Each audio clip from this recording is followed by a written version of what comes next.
मेरी माँ को मेरी कविता समझ न आई। मेरी माँ को मेरी कविता समझ न आई। मातृभाषा में लिखी हुई थी वो ना पढ़ पाई। मेरी माँ को मेरी कविता समझ न आई। मातृभाषा में लिखी हुई थी वो ना पढ़ पाई।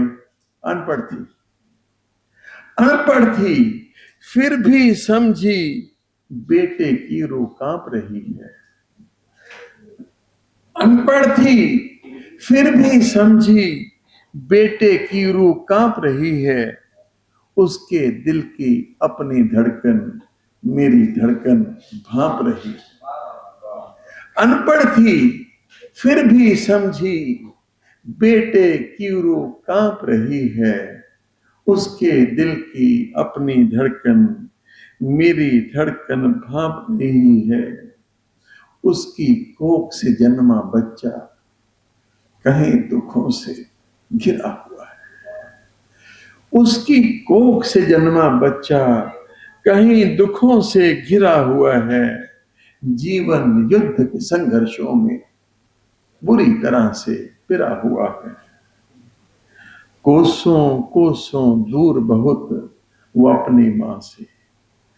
कोसों कोसों दूर बहुत वो अपनी मां से। दूर बहुत वो अपनी मां की ठंडी छां से। एक बात जिसका उस मां के मन में दर्द बहुत था। एक बात जिसका उस मां के मन में दर्द बहुत था। कुख जन्मे ने मां को छोड़ कागज पे अपना दुख लिखा था। एक बात जिसका उस मां के मन में दर्द बहुत था। कुख जन्मे ने मां को छोड़ कागज पे अपना दुख लिखा था। इतना सोच मां ने कागज सीने से लगाया। तपती रूह को अंततः मिली ममता की छाया।